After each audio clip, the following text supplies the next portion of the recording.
Hello mga igsuon, welcome sa Let's Talk with Jonas. Lahi na sad nga adlaw, lahi na sad nga topic atong pagahisgutan. Karong adlaw mga igsuon, usa ka listing dinhi sa Thickwood Hills, Agusan, Cagayan de Oro ang matod pabaligya.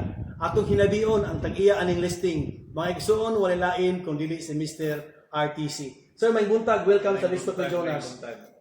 Sir, kini nga property is for sale. For sale. Pila ka square meter ang yuta? 500 square meters. 5 ka bedroom. Isa ka extra room for office. Okay. And then Yeah. This is ridge lot, right? Ridge lot din siya, no? middle range. Middle ridge siya. Middle range. But this is comes with swimming pool. With swimming pool. Yan, Yes. yan, nakita na ko. Okay. Kumusta ang community dito sa Thickwood Hills? So far okay kayo. Natay roving guard. As far as security is concerned. Nakatay security guard sa itong mga perimeter fence para pag-secure yun sa mga homeowners din sa sulod. And then, so far, tubig, okay sa bang tubig na to. Wala na issue sa tubig. Sa tubig. Kuryente. Kuryente, okay sa bang kuryente.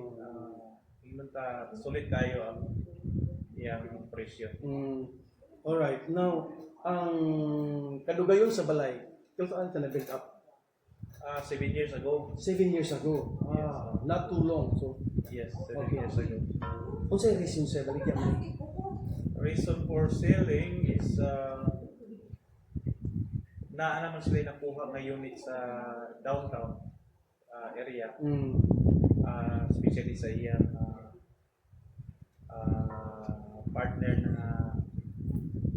na nagtrabaho sa downtown area. So, nakakuha sila dito condominium. And then, nakakuha po sila business sa Ipasugong. So, nataon na sila may baligya na po nila. Okay.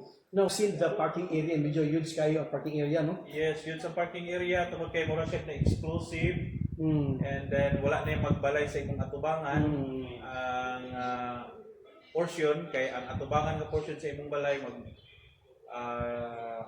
naka-elevate man ang yuta. So, inunta wala naging magbalay. Wala naging mag-parking. Parking diya. Siya, rigid siya. Anyway, sir, let's talk about the price. How much is the price for this property? Before is 45 million. Karon gi-rush gyud nila, gilag yung ipa-opsan gyud nila ang presyo sa 38 million. Wala na sila gastuhon nga mga taxes, net of taxes na sila. And then ang ilang i-shoulder is ang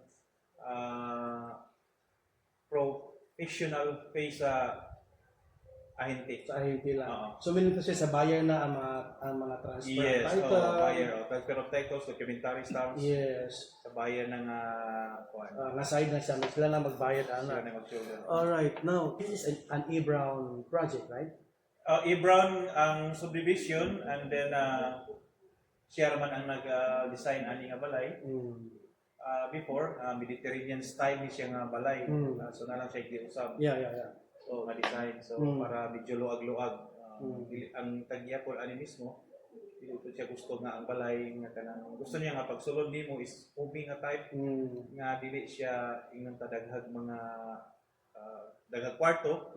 Gusto niya nga kanang luag lang yun nga lahos-lahos lang. Lagi nindot yung pananaw kay dagat ang Yes. ubos niya, hangin kayo. So kung naman kayo magbalay diya sa ubos niya sa back portion sa iyang balay, so ang imong makita is ang Ato pra niya. yes ang roof na side lang sa imong makita diya sa ubos kung magbalay na magaling. Dili ba ni siya problema sa kanang mga linog-linog no?